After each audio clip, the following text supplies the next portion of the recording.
This is WWDB 860 AM, Toole Time, Real Estate Radio. I'm Tom Toole. She's Stacey Mitchell.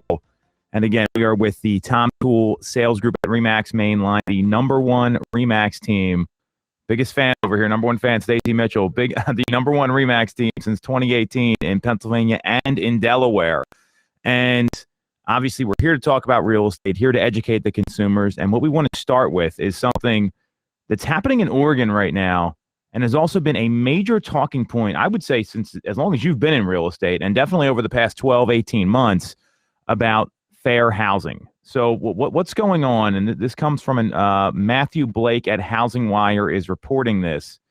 And before we get started, if you got any questions, email us, info@tooletimeradio.com. We're streaming live on our Facebook page right now. Nick's the man behind the camera, taking care of all the tech stuff. Doesn't get enough love.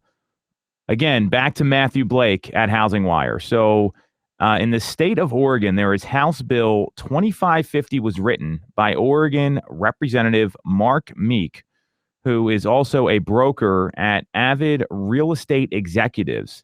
The bill runs one page and talks about affirmative duties of real estate agents. I'm not going to go through the whole thing. We don't live in Oregon. The final sentence is the key here, and this is going to, what I see is set the tone for what happens throughout the country. And it was, the final sentence is, in order to help a seller avoid selecting a buyer based on the buyer's race, color, religion, sexual orientation, national origin, marital status, or familial status as prohibited by the Fair Housing Act, a seller's agent shall reject any communication other than customary documents in a real estate transaction, including photographs provided by the buyer. So, Stacey, this is something we've talked about a lot internally. We talk about it externally because there's certain things in the Pennsylvania contract that we'll get into. What do you think about this bill that is on the docket in the Oregon legislature right now? Well, I think it's something that we have to watch closely because I think whatever happens in Oregon could definitely ripple through the entire country. So I'm curious to see how this pans out here in Oregon. But this is something that we always talk about in the office because I know that how you feel about, and you're very strong, and most agents are, about the so-called love letters.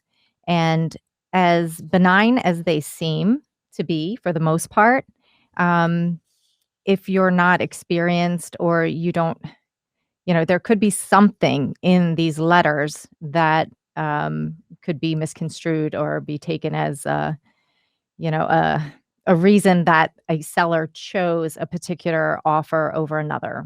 So explain to the audience what these love letters are, because I don't think a lot of people are well versed in this, and it's something that was commonplace. And as the market got more competitive, it happened more and more. So why don't you explain what these love letters are, and then we can get into this a little more deeper. It is so competitive. So any edge a buyer thinks that they can, if they can do anything to beat out other offers, they're going to definitely try it.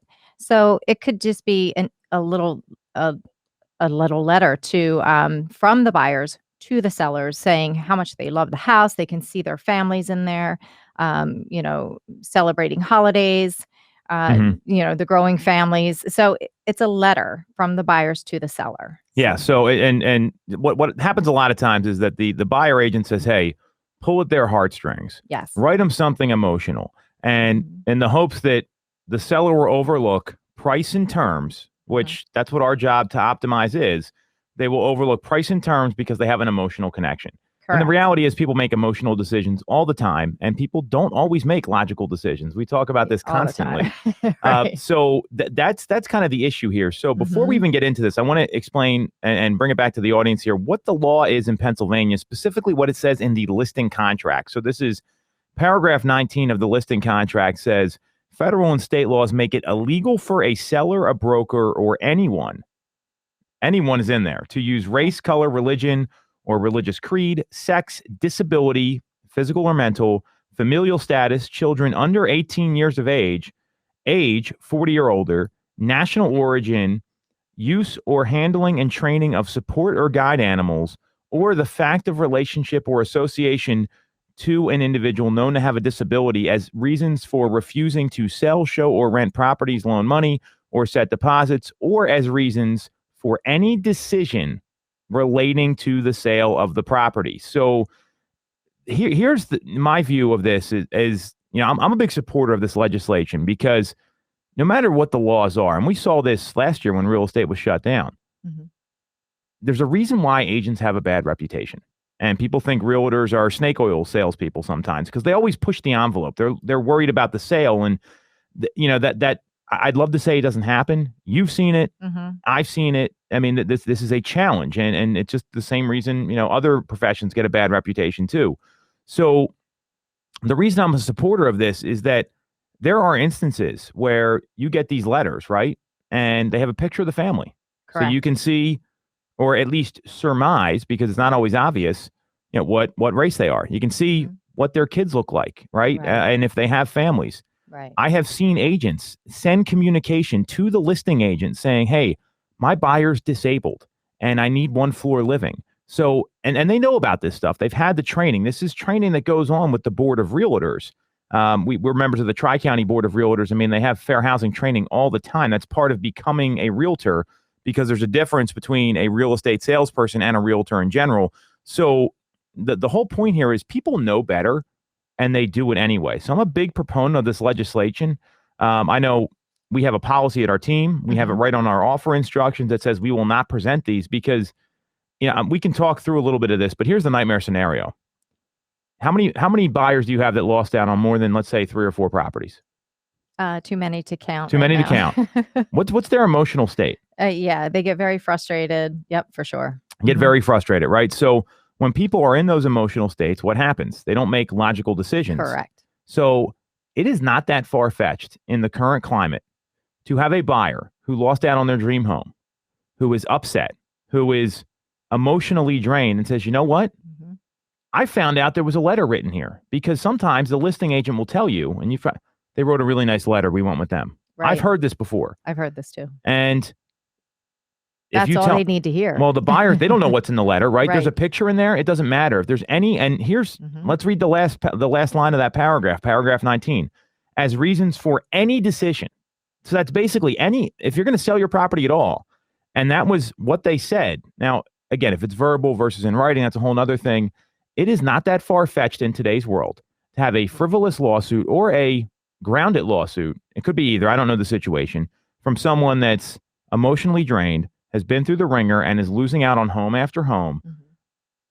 This is what's going to happen. It's going to happen at some point. And if agents don't get it together and stop focusing on the micro, which is, I need to close this sale, and that's why realtors oftentimes get a bad reputation. They focus on closing the sale instead of what's best and what's legal, best for their clients and what's legal to do.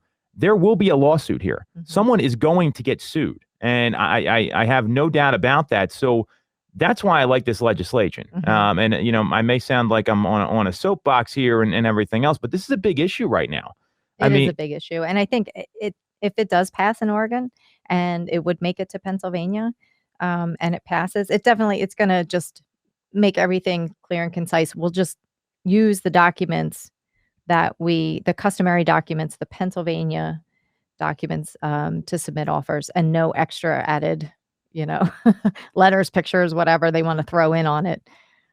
Well, and this isn't just limited to here. I mean, there was a big expose about Long Island. I remember that. Long Island Uncovered, which what they talked about is that it was, I think it was called a Long Island Uncovered, or we'll have to look up the name here. They were steering, weren't they? Here's what it is. It was on Newsday. So let me look this up while we're here.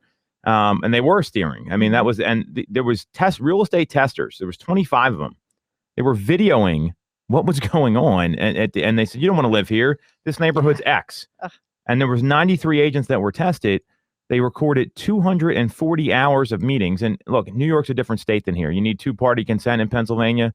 Obviously not the case in New York. There was 5,763 listings analyzed.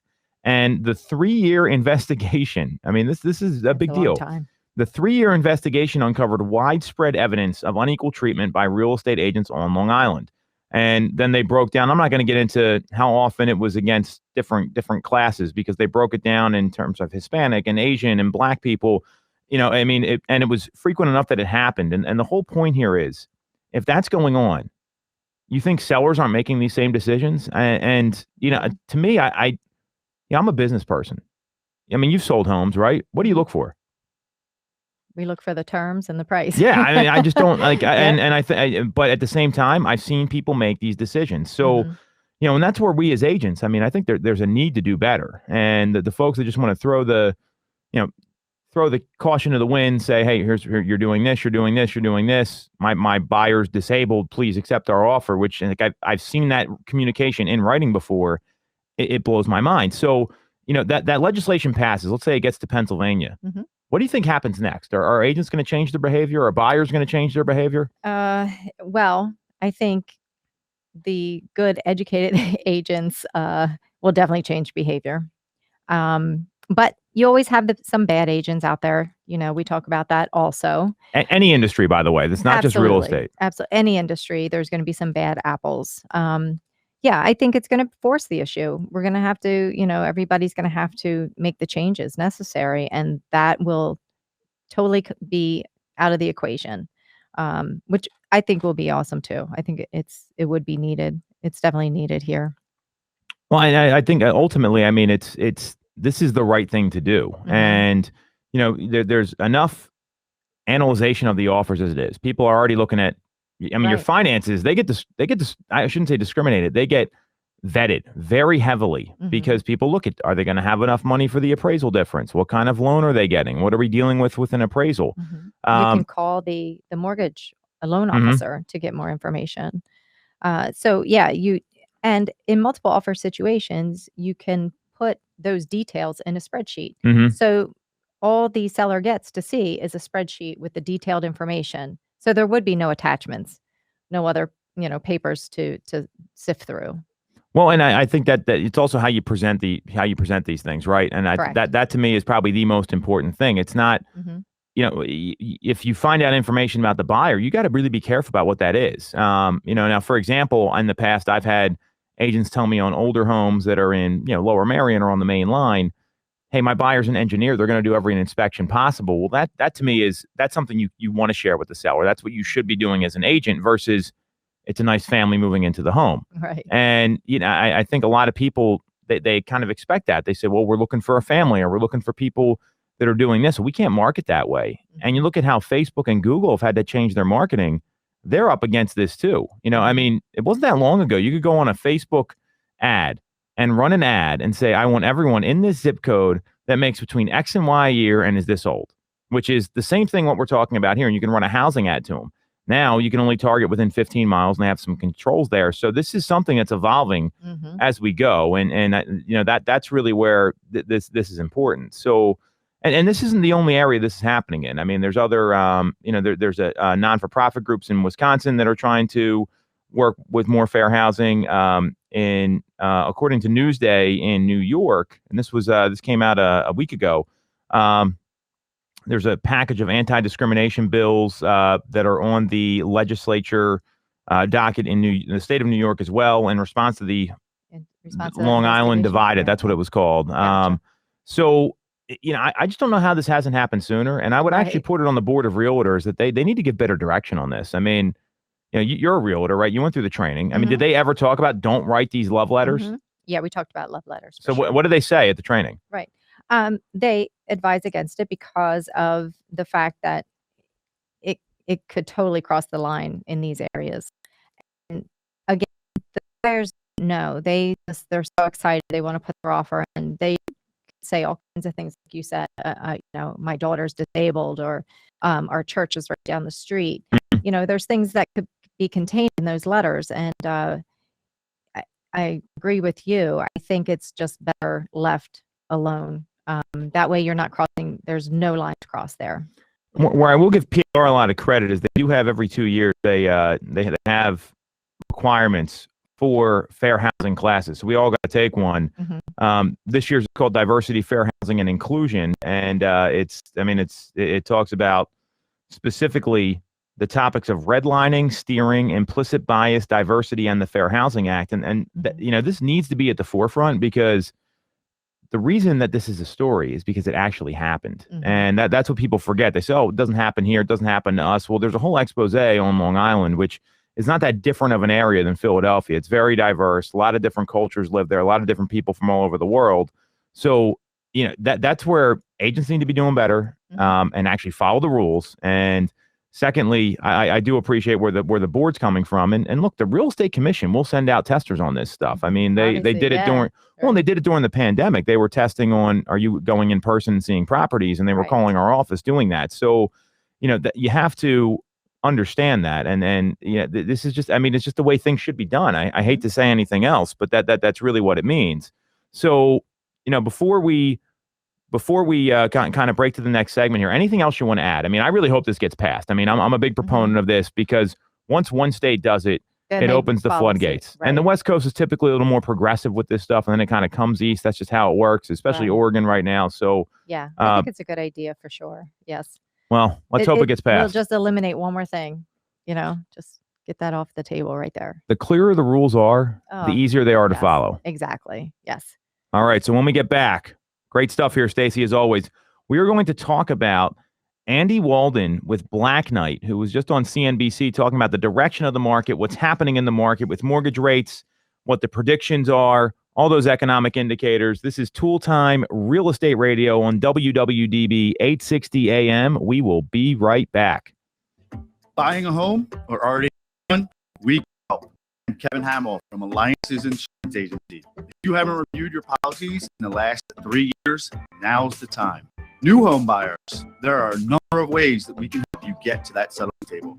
Call us to find out more at 610-816-0043, extension 3, or visit our website, alliancesinsurance.com. Don't forget the S, it's for savings.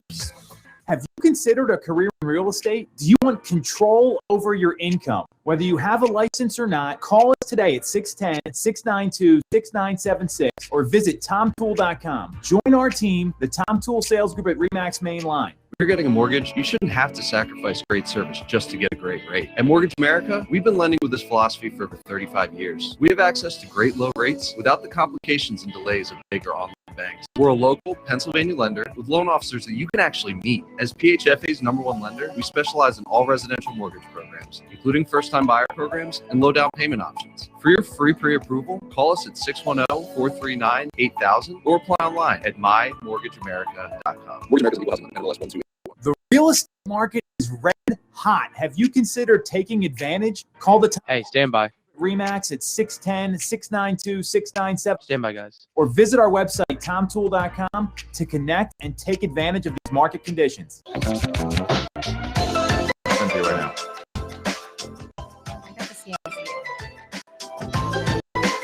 All right, welcome back to Toole Time Real Estate Radio on WWDB 860 AM. I'm Tom Toole. She's Stacey Mitchell. And again, we are with the Tom Toole Sales Group at RE/MAX Main Line, the #1 team in Pennsylvania, Delaware since 2018. And we are excited to be talking about some really interesting market data here, because we know what the #1 question is about real. You've heard this before. What's the #1 question you get asked, Stacey? How's the market? How's the market, right? Everyone wants to know. And the real answer is that it depends. If you're looking to buy, sell, rent, or invest, the data we're going to share with you now is relevant to everybody, because it's an interview that was just on CNBC a couple days ago. It comes from Andy Walden with Black Knight, who is a researcher, obviously has a very valid opinion on what's happening with mortgage rates, because there's a little bit of a mystery right now. What's going to be happening with mortgage rates? People wonder, where are they going to go? Are they going up? Are they going down? And we've seen them dance a little bit over the past couple weeks. And that's been part of the reason they probably did the story in the first place, because people don't know what's going to happen with them. We know what the long-term outlook is, and we've got some information and data on that we're going to share. But let's get to Andy's interview. So it was kind of an interesting interview. So I'll give you a couple talking points that I saw, then I want your reaction. You had a pretty good one when we prepped for the show here. So basically what he said is the market's unsure right now, which I think anybody could have said that, but that's okay. So the market's unsure right now. He's saying inventory is 60% lower than it should be, which I agree with him there. And we're going to talk about that in maybe some solutions there. I know we kind of discussed this not only on this show but in coming weeks. And he also said that new listings are 25% lower than they should be. So the new listings coming onto the market every month, although the big change we've seen over the past 60 days, and when I'm saying 60 days, I'm talking about April and May, is that new listings are now outpacing pending sales for the first time since June of last year. So before that, what was happening was more homes were selling than were coming onto the market. So when we got out of the coronavirus, COVID-19, you can't sell real estate in Pennsylvania shutdown, inventory was at like a 4-ish month supply. Now it's dropped to about a 1.2 month supply in the suburbs, a little over 2 months in the city of Philadelphia. So there just aren't enough new listings coming onto the market. Then there's a lot of reasons for that, obviously. The biggest concern he's identifying is affordability. And then he talks about the spread between the 10-year T-bill and mortgage rates. So if you don't know what that means, and then we'll get Stacey's take on all this, the 10-year T-bill, the 10-year Treasury bill, as that fluctuates, so do mortgage rates. So when the yield on that rises, rates go down, vice versa. So they have an inverse relationship there. And that's a very simple way to explain it. And obviously, the more you read about it, the more you get educated, you can understand that relationship pretty well. And typically, there's a 2% spread there between the T-bill yield and where mortgage rates are. So knowing all of that, what did you think about this? Because they're really trying to project like what's going to happen with rates, what's the Fed going to do. So what do you think about all this, Stacey? I watched this interview two times, and I was really trying to get the gist of what he was trying to tell us. And basically, everything is unknown. So, and that's what I got. We don't know. We don't know. My conclusion is we don't know. We don't know. But it's fun though to try to speculate, and and that's what everybody really tries to do: speculate what's going to happen. But they just can't. Everything is unknown. The concern about affordability, historically, I think that's always been a concern, especially in our area. We've always had that, affordable housing concern here. So I don't think that's anything new. I think just because of the appreciation rate nationally being over 15% in the past year, that I guess, brings it to the forefront once again. The lower, yes, is still, the housing market is still rising higher than normal. And that 60% number, that's considerable. But yeah, I think everybody wants to know if the rates are going to inch up. I hear that with buyers. Are the interest rates? I heard they're going to rise. Oh, maybe, I heard they're going to drop. I don't know. I can't answer that. But I know where they are now. So, and we know where the prices are now. I think that the appreciated value is going to increase month over month still. I think we're on track for this year, 10% increase? Yeah, we're seeing, it depends. I mean, even like different school districts and townships go up higher or lower, but it's in that 10 to 13% range. Which is a pretty good clip there. And then next year, the same prediction, about, I think, 6 or 7% increase. So it's just interesting that after watching that interview 2 times, trying to decipher the information, it just comes down to basically everything's still unknown. There's no set expectations.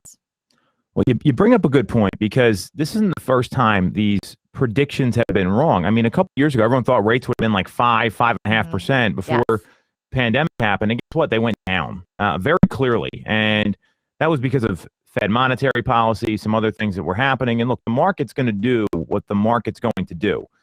There are controls that the Fed has, but they don't set the rate. They set monetary policy, then the market responds based on who's buying what. So the interview was pretty insightful. Now, what I disagree with, though, is the concern of affordability, because we have never seen interest rates this low. Well, that's true. And so while the prices are accelerating, like, sure, prices are going up, but inflation's going up, and that's supply and demand. You can still buy. We've seen people upgrade from a home maybe they bought 3 to 5 years ago, which is way less than people normally hold properties. I mean, the normal hold period is 10 to 11 years now, up from 7, still much less. So their home has appreciated so much, and they have enough for a down payment, or to get themselves into a payment that they're comfortable with. They're putting maybe more than your typical down payment. And for the record, you don't need 20% down. You can go as low Right. as 3, 5, 10, 20% or more. So what we've seen happen is that the payment is so low on these new houses that they can actually afford a home they never could buy before. Correct. The challenge is that what kind of offers that it takes to get homes accepted. And that's why I disagree with what he's saying, because he's not in the market. I mean, you're never going to see, rates are coming in like 2.875, 3% right today, Right. depending on who you work with. The lowest we've seen is 2.5. I mean, that's literally the lowest that we've had anyone lock in. And that was like for 3 days last year. I mean, it was a small window and you had to be pretty lucky. So I don't agree on the affordability concern. What I do agree with is that inventory is lower than where it should be. New listings are, and I shouldn't say should be, because who's to say where it should be? Where it's been historically is the better way to frame it. So the whole point of this interview, though, is like, what's going to happen next? So I pulled some different information from News Day. So and this report came out about a month ago, and it says that Freddie Mac's Economic and Housing Research Group, they find a lot of positive things in the current economic conditions.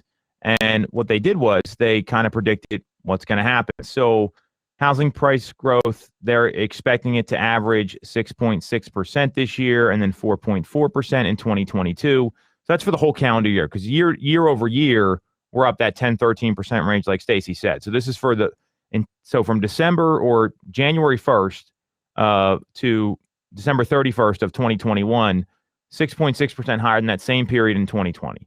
Gotcha. Massive growth, right? I mean, the normal appreciation rate is like 2 to 4%. Right. Then in 2022, they're predicting a 4.4% increase in home price growth. Now, they're also saying that new and existing home sales are going to go up to 7.1 million in 2021 and then drop a little bit in 2022. These are big numbers. We've even seen in our marketplace here, we just dropped a video about this yesterday, or I think it got published today, that there's more homes that sold this year than last year. Now, it's a little misleading because we had that 60-day window where you couldn't sell any properties, and we don't have all those settlements that happened, especially we're in June. All the March and April settlements or sales, they close in June, right? So you have to kind of look at that as well. And on top of that, they're saying that they're predicting mortgage rates are going to go up to 3.4% by the end of this year and 3.8% by the end of 2022. So this is in line with everyone's predicting the same thing here. The question is it going to happen? And I just can't see keeping rates as low as where they are much longer. I don't, it's not going to be sustainable because the demand is so frothy and so fierce that the rates it's taking a bonfire and pouring a bunch of gasoline on it, because the demand's coming from millennial home buyers. We know that. Everyone thinks it's rates and inventory, and it's not. It's the people that didn't buy homes and don't own anything. And that's someone that's always going to have demand until they buy a house. It's not like I'm going to upgrade because the rates are great. I'm going to upgrade because, well, I know I can get a really good price for my home and take advantage of these market conditions. There's certainly people doing that. But if you look at a lot of the data that's out there, it's a lot of, I think based on the NAR home buyer profile, which we'll get into next week, I think it was like over 60% of the buyers were first-time buyers this past year. So First-time home buyer. In 2020. So, I mean, that really demonstrates where the demand's coming from. That's where the data is. So I just can't see rates staying this low forever. I mean, what do you think? Mm-hmm. Well, no, the rates are definitely going to increase. That's for sure. Getting back to affordability, you're talking about the first-time home buyers. One thing that increases also is the rent. The rent values increase. So have you ever seen rent go down? Never. Rent never goes down. So if you're talking about affordability, it's more cost effective to buy a home because 9 times out of 10, your monthly mortgage payment is going to be less than that rental payment. Mm-hmm.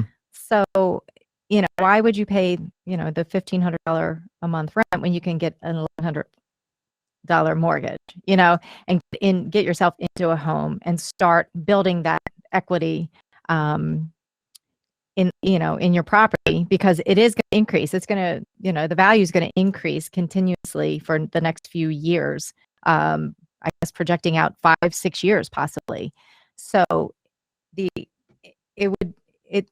that's why the first-time home buyers are jumping into. They see this opportunity.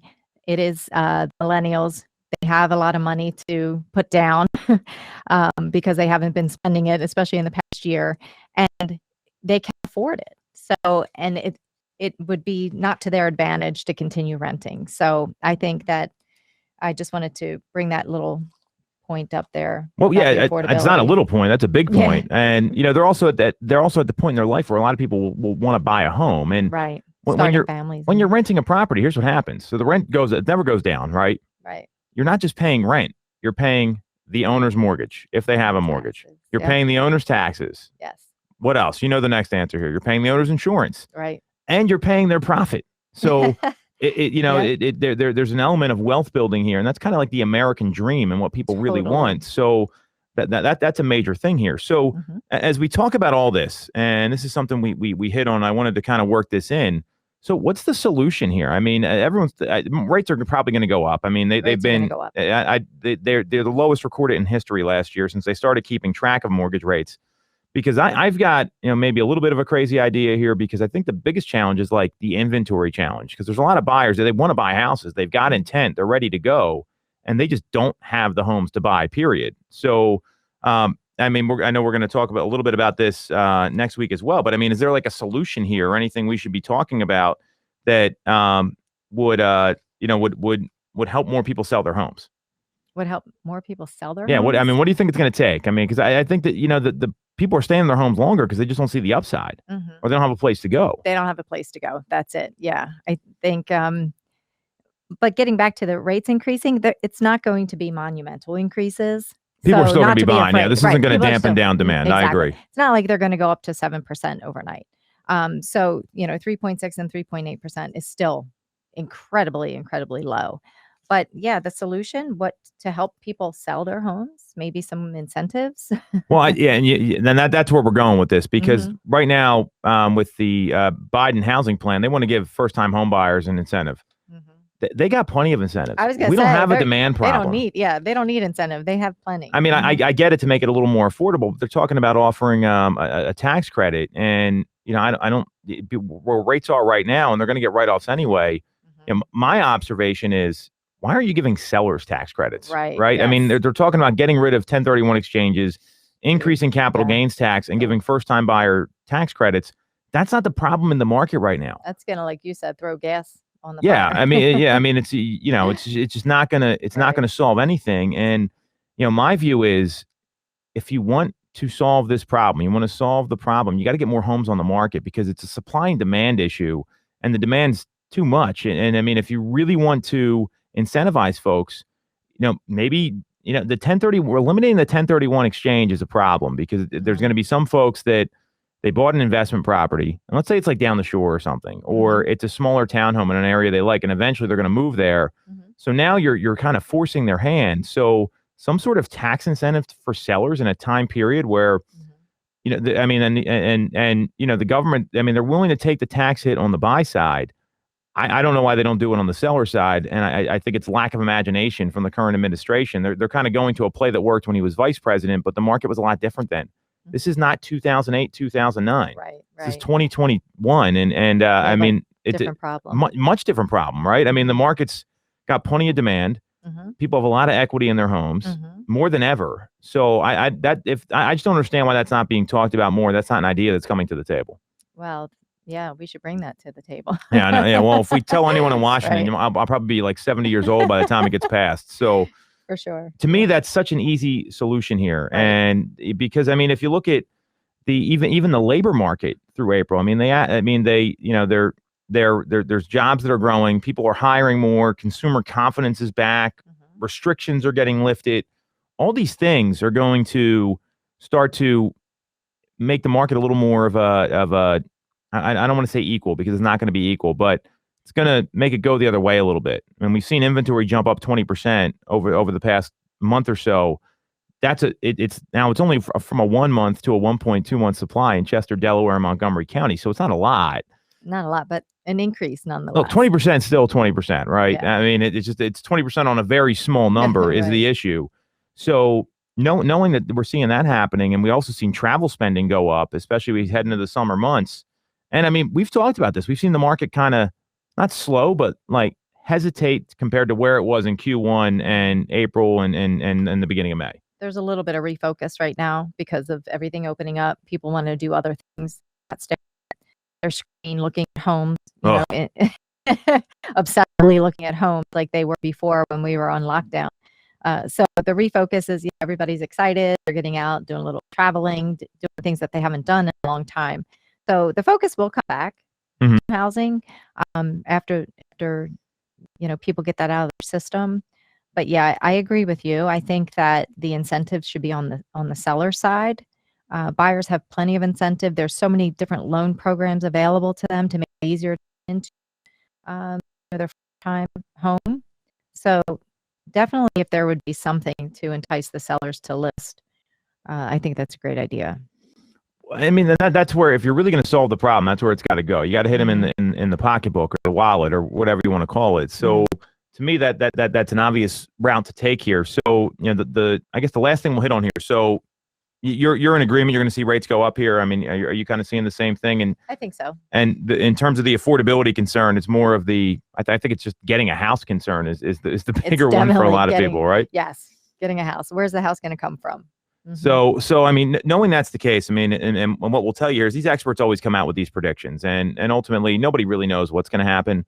No one predicted coronavirus. No one predicted some people did predict it at the very end of this, but the mortgage issue that caused the 2008 recession. So, we don't know what's going to happen. What we do know is that, in terms of timing, I mean, so you're a consumer right now, and I think this is what we want to ask. So you're thinking about buying or selling a home in the next 6 months. Let's get really short window here. You hear all this information. You hear us talking on the radio.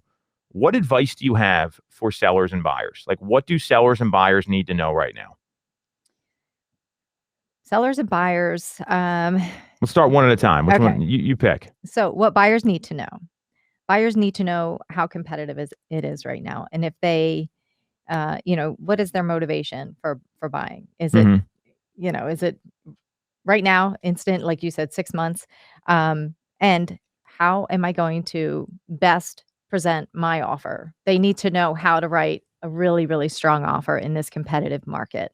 And they have to have everything in line. Have all your financing in line, have everything in order so that you're ready to go. So that's what I would advise buyers. Go through the buying process with them, show them all the documents, all the paperwork they'll be filling out. If they're first-time home buyers, they've never done this before. And honestly, people, if they did it 15 years ago, it's a lot different, 20 years right? ago, it's a lot different. You're seeing this paperwork for the first time, really. So go through that whole process. Make sure they understand.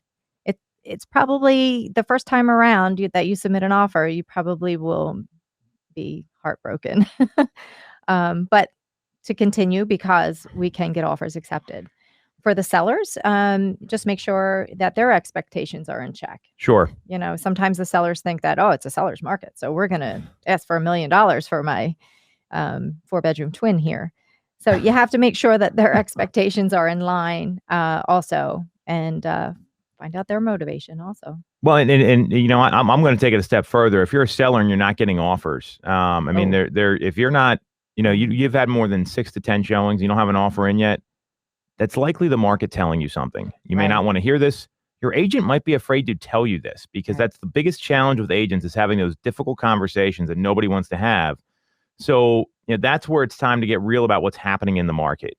For the buyers that are out there, what I know is, I think there's the magic words you want to hear every agent ask you. Has anyone taken the time to show you how the purchase process works?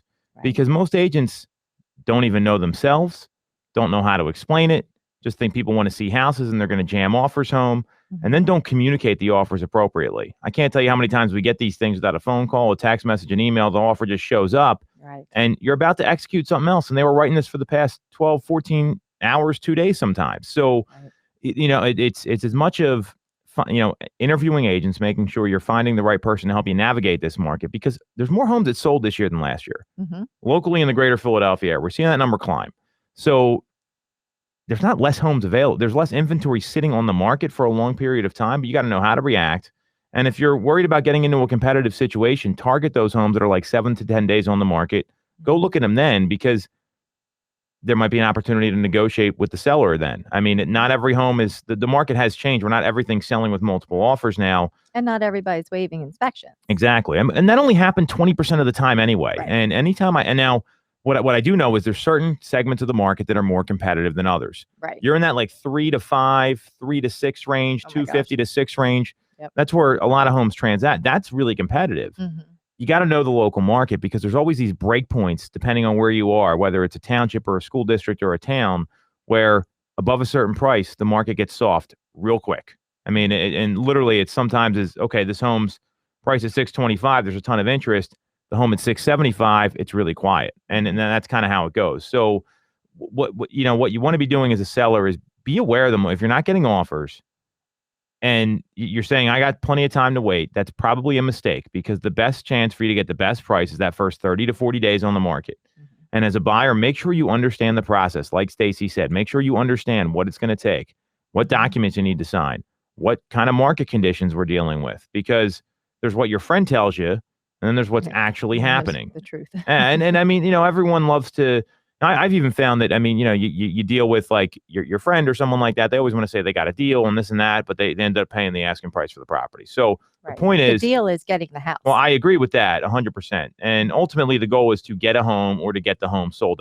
This is a black and white business, and we deliver results. We don't and we guide you through it, and it's tough, and we get all that. So no matter what's happening in the market here, there's still people transacting. There's still people that are buying houses.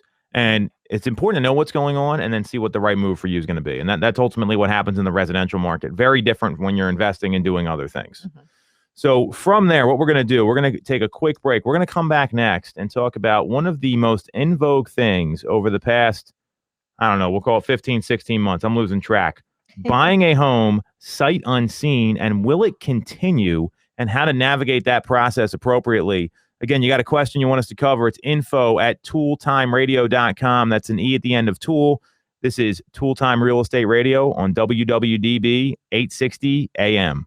When you're getting a mortgage, you shouldn't have to sacrifice great service just to get a great rate. At Mortgage America, we've been lending with this philosophy for over 35 years. We have access to great low rates without the complications and delays of big or online banks. We're a local Pennsylvania lender with loan officers that you can actually meet. As PHFA's #1 lender, we specialize in all residential mortgage programs, including first-time buyer programs and low down payment options. For your free pre-approval, call us at 610-439-8000 or apply online at mymortgageamerica.com. Mortgage America's equal housing NMLS 128501. Buying a home or already own one? We can help. I am Kevin Hamill from Alliances Insurance Agency. If you haven't reviewed your policies in the last 3 years, now's the time. New home buyers, there are a number of ways that we can help you get to that settlement table. Call us to find out more at 610-816-0043, extension 3, or visit our website, alliancesinsurance.com. Don't forget the S, it's for savings. Have you considered a career in real estate? Do you want control over your income? Whether you have a license or not, call us today at 610-692-6976 or visit tomtoole.com. Join our team, the Tom Toole Sales Group at RE/MAX Main Line. The real estate market is red hot. Have you considered standby? Call the Tom Toole Sales Group at RE/MAX at 610-692-6976 or visit our website, tomtoole.com, to connect and take advantage of these market conditions.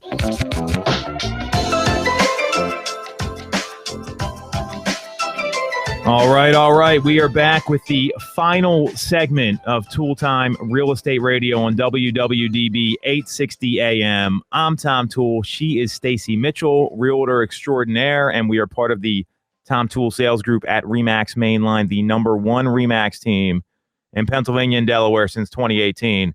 And what we're going to talk about now, this is like the one thing that I think blew a lot of people's mind, and we really had to get them comfortable with, dating back to 14, 15 months ago. I'm losing track, but we'll call it March of last year.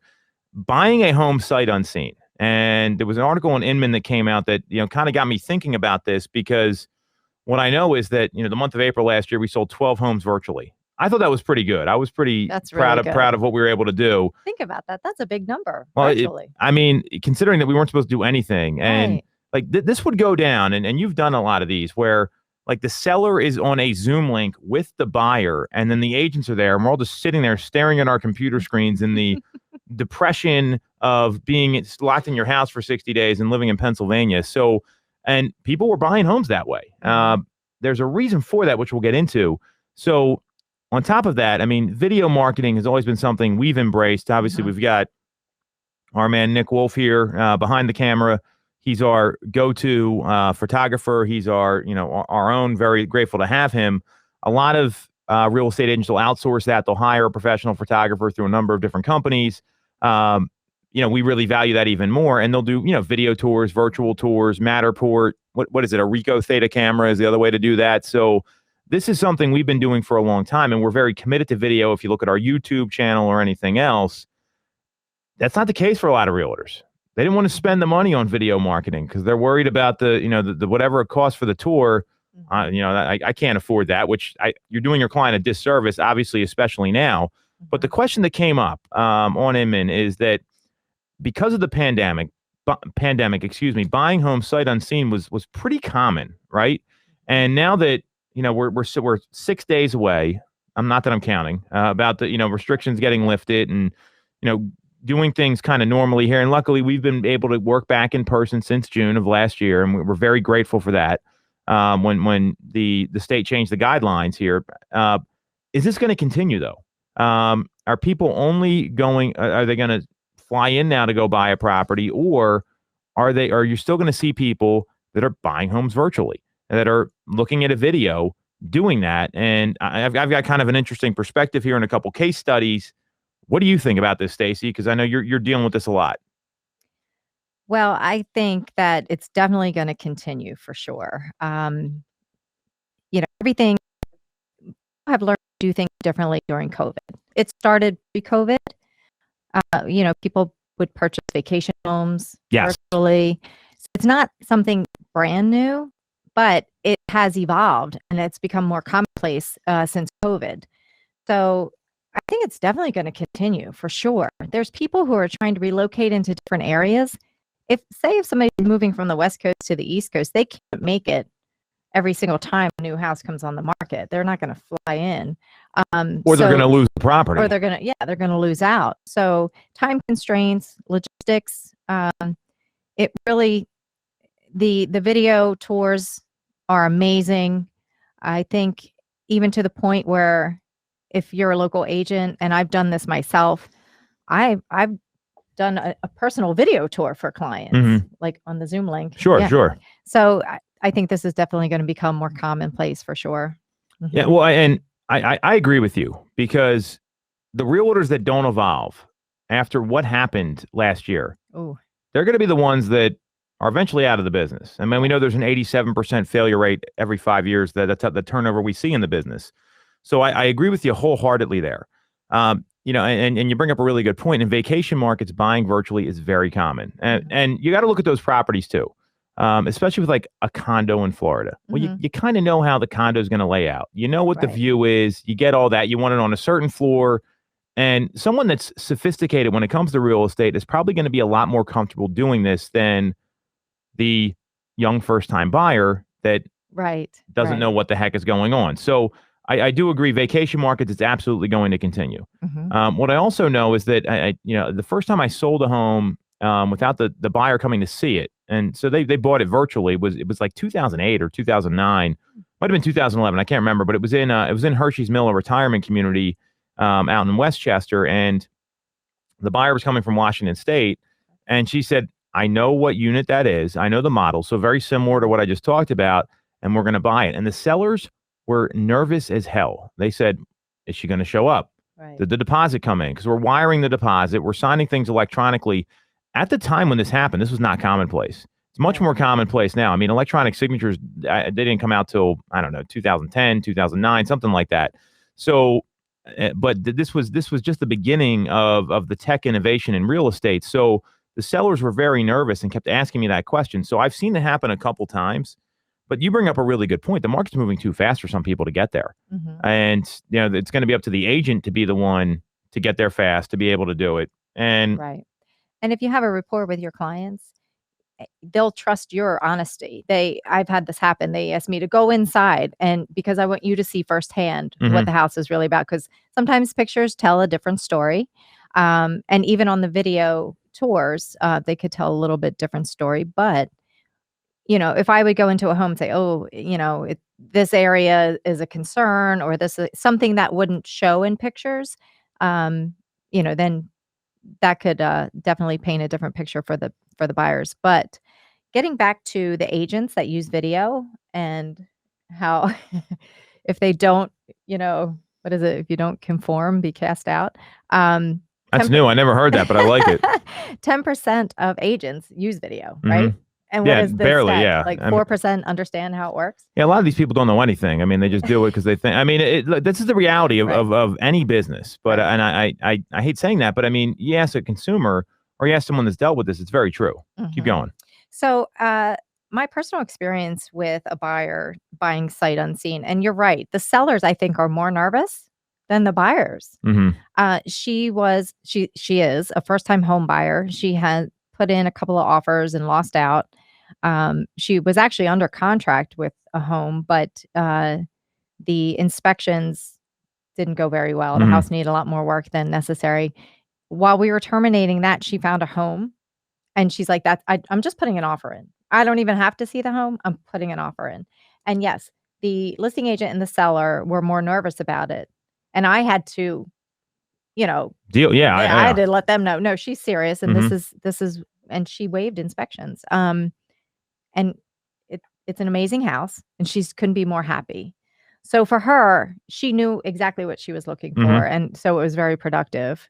And we didn't have an issue with that. But that was, I didn't even go through the house. She didn't go through the house. The first time we were through was when she did inspections for her information, just to learn how to operate the house. So it worked out well. Well, and you brought up something there, and I don't want to gloss over this.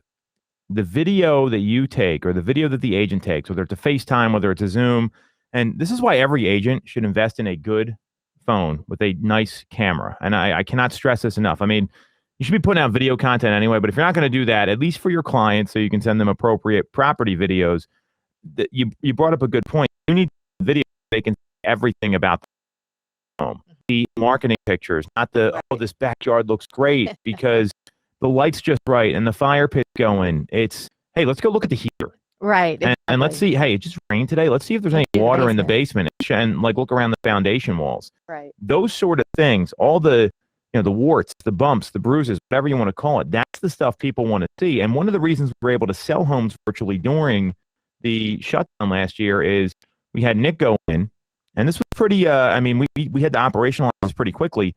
He was taking long form videos of the properties and say, hey, here's the utility room, and here's what the utility room looks like. And here's what the electrical box looks like. It's breakers, it's not fuses, which, you guys might laugh but there's homes that still have fuses. For sure.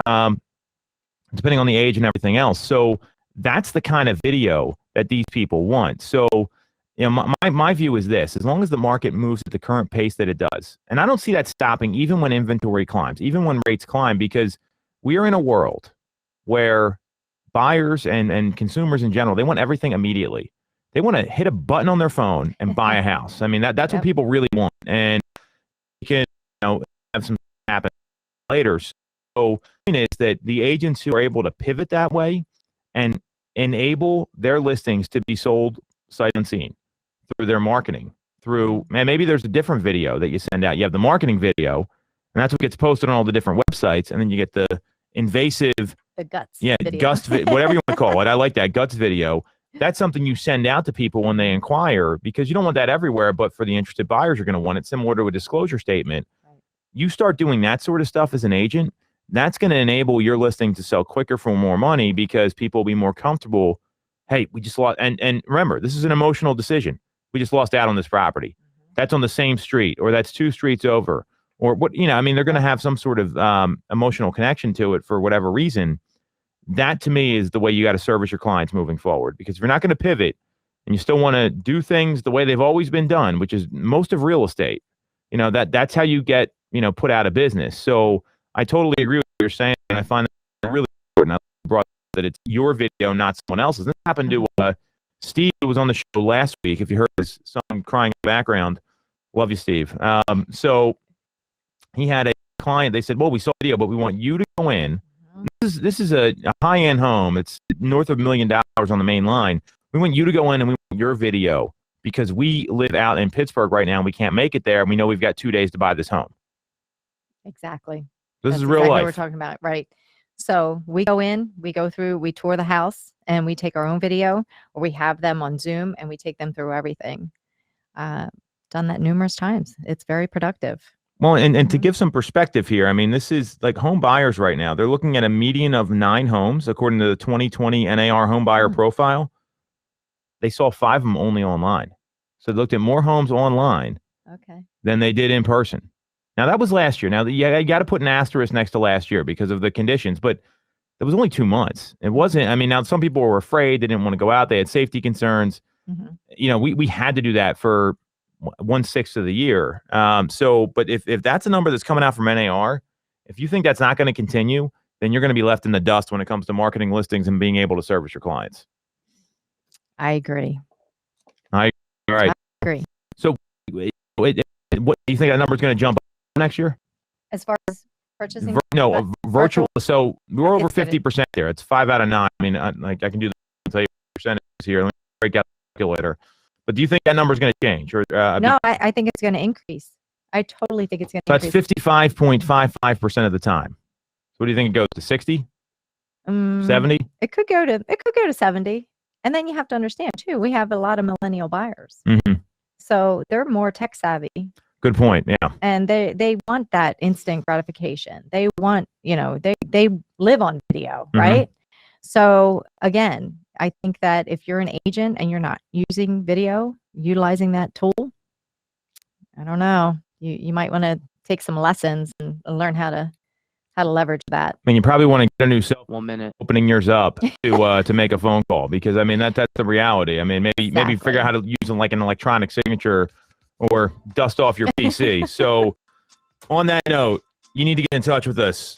You can follow the live stream on Facebook. We are Tom Toole Sales Group on Facebook. You can follow Stacey Mitchell on Instagram at the number 2 Mitch MITCH CO. You can follow me at Tom Toole 3RD. For Tom Toole III, there's an E at the end of Toole. And if you want to get in touch with the show, you want us to cover something, you want to come on the show, you got something for us to talk about, it's info@tooletimeradio.com. That's a wrap for this week. We are Toole Time Real Estate Radio on WWDB 860 AM.